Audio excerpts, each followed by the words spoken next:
जय श्री कृष्ण भक्तों हमारे धर्म ग्रंथों में निर्जला एकादशी व्रत के पर्व को आत्म संयम की साधना का अनूठा पर्व माना गया है। निर्जला एकादशी की उपासना का सीधा संबंध एक ओर जहां पानी ना पीने के व्रत की कठिन साधना से है, वहीं आम जनता को पानी पिलाकर परोपकार की प्राचीन भारतीय परंपरा भी है।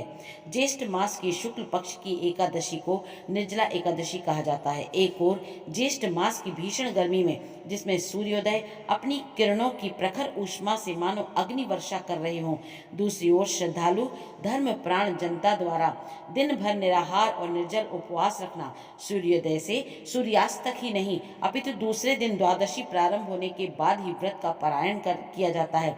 अतः पूरे दिन एक रात तक बिना पानी रहना, वह भी इतनी भीषण गर्मी में, यही तो भारतीय उपासना पद्धति में कष्ट सहिष्णुता की पराकाष्ठा है।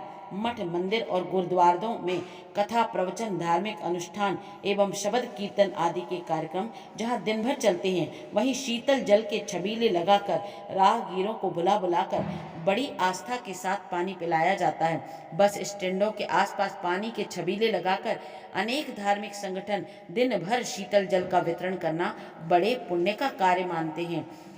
निर्जला एकादशी को पानी का वितरण देखकर आपके मन में एक प्रश्न अवश्य आता होगा कि जहां इस दिन उपवास में पानी ना पीने का व्रत होता है, वही पानी वितरण करने वाला कहीं लोगों का धर्म भ्रष्ट तो नहीं कर रहे हैं। लेकिन इसका मूल आशय यह है कि व्रतधारी लोगों के लिए यह एक कठिन परीक्षा की ओर संकेत करता है कि चारों ओर आत्मसंतुष्टि और साधना रूप जल का वितरण देखते हुए भी उसकी ओर उसका मन नहीं मचला। साधना में यही होता है कि साधक के सम्मुख सारे भोग पदार्थ स्वयमेव उपस्थित हो जाते हैं। वस्तु पदार्थ उपलब्ध होते हुए भी उनका त्याग ही करना पड़ता है, अन्यथा उनके ना होने पर तो अभाव कहा जाएगा। अतः अभाव को त्याग नहीं कहा जा सकता। दूसरी ओर जो लोग व्रत नहीं करते लेकिन गर्मी के कारण आकुल हो जाते हैं और उनको ऐसी स्थिति में एक गिलास शीतल जल मिल जाता है तो उनकी आत्मा प्रसन्न हो जाती है। अतः इस उपासना का सीधा संबंध एक ओर जहाँ पानी ना पीने के व्रत की कठिन साधना, वहीं आम जनता को पानी पिलाकर परोपकार की प्राचीन भारतीय परंपरा भी है। निर्जला एकादशी के बारे में योग दर्शन के मनीषी आचार्य चंद्रहास शर्मा कहते हैं कि पृथ्वी, जल, अग्नि, आकाश और वायु, इन 5 तत्वों से ही मानव देह निर्मित होती है। अतः पांचों तत्वों को अपने अनुकूल बनाने की साधना अति प्राचीन काल से हमारे देश में चली आ रही है। अतः निर्जला एकादशी अन्नमय कोश की साधना से आगे जलमय कोश की साधना का पर्व है।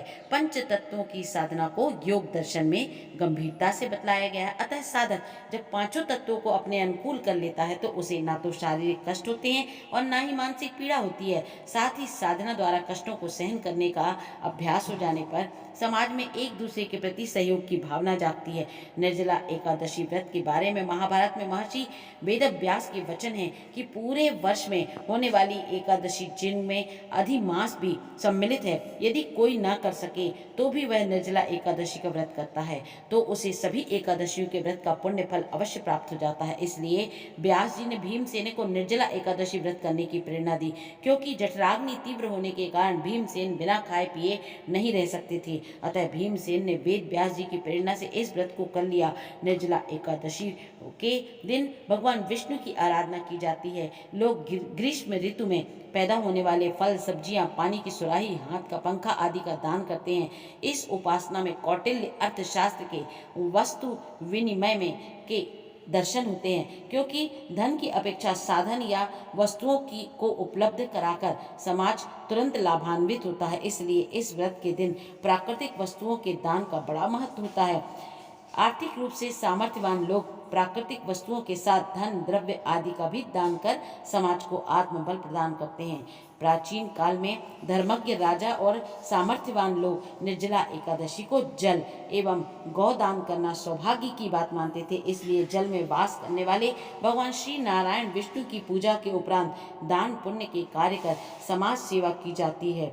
आज भी अधिक नहीं तो थोड़ा ही सही श्रद्धालु लोग इस परंपरा को अपनी सामर्थ्य के अनुसार निर्वाह करते हैं और करना भी चाहिए।